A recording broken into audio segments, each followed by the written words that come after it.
வணக்கம் நண்பர்களே, திரு கவ் ஃபார்மிற்கு தங்களை அன்புடன் வரவேற்கின்றோம். இந்த பதிவில் இப்போ என்ன பார்க்க போகிறோம்னா, ஒரு அருமையான ஜல்லிக்கட்டு காளையை பற்றி பார்க்க போகிறோம். நம்ம சேனலில் இது வரைக்கும் ஜல்லிக்கட்டு காளையை பற்றி போடலை. எல்லாமே பால் மாடு விற்பனைக்காக உள்ள மட்டும்தான் பார்த்துருக்கோம். இந்த மாடு விற்பனைக்காக அல்ல, இது ஜல்லிக்கட்டு காளை. ஏதாவது இந்த நம்ம ஏரியாவில் சுற்றுவட்டாரத்தில் உள்ள ஒரு 10-12 ஜல்லிக்கட்டு போட்டிக்கு போயிட்டு வந்துருச்சு. ஆனால் இந்த காளை வந்து இது வரைக்கும் பிடிபடாத காளை. நல்லா அருமையான காளை. 3 வருஷம் காளை தான். பல் பார்த்திங்கன்னா இப்போ தான் 4 பல் போட போகுது. 3 பல் தான் போட்டிருக்கு.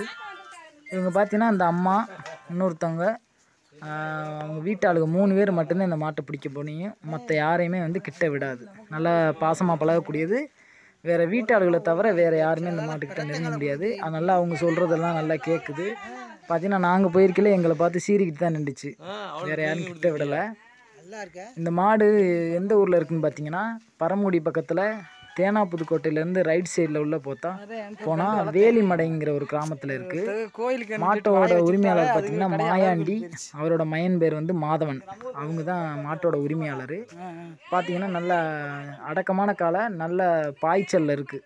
இது வரைக்கும் 10 ஜல்லிக்கட்டுக்கு போய் எதுலேயுமே வந்து பிடி விடாமல் வந்திருக்கு. ஆர்எஸ் மங்கலம், சுற்றுவட்டாரத்தில் உள்ள ராம்நாட்டில் உள்ள எல்லா ஃபங்க்ஷனுக்கும் போயிட்டு இருந்திருக்கு. பார்த்திங்கன்னா எதுலேயுமே பிடிவிடாத அருமையான காளை. 10 மாடு வளர்த்தாலும் அதில் இந்த மாதிரி ஒரு ஒத்த காளை வளர்த்தா அதோட மதிப்பே வேறு தான்.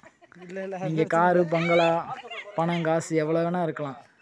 ஆனால் இந்த மாதிரி ஒரு ஒத்த காளை வாங்கி வளர்த்து பாருங்கள். ஒரு காளையை பிடிச்சி ரோட்டில் அப்படி நடந்து போனோம்னா ஊரே நம்ம ஒரு புல்லட் பைக்கில் போகிறதுக்கு சமமாக இருக்கும் இந்த மாதிரி காளையில் வாங்கி வளர்த்தா. ஏன்னா இந்த மாதிரி நாட்டு மாடுகள் வந்து நிறைய வந்து வளர்க்குறது வந்து கம்மியாக தான் இருக்குது. இந்த ஜல்லிக்கட்டுனால தான் இப்போ ஒரு சில பேராவது இந்த மாதிரி காளைகள் வச்சுருக்காங்க. இப்போ மேக்ஸிமம் பார்த்திங்கன்னா ஜல்லிக்கட்டு காளைகள் வந்து மேக்ஸிமம் இங்கே யார்ட்டுமே கிடையாது. இங்கே பார்த்திங்கன்னா இங்கே ஒரு இடத்துல வச்சு வளர்க்குறாங்க. பரவாயில்ல, அண்ணனுக்கு வந்து வாழ்த்துக்கள்.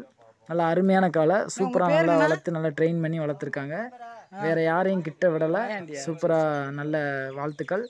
எங்கேயாவது ஜல்லிக்கட்டு இருந்தால் கூப்பிடுங்க இந்த காளையை.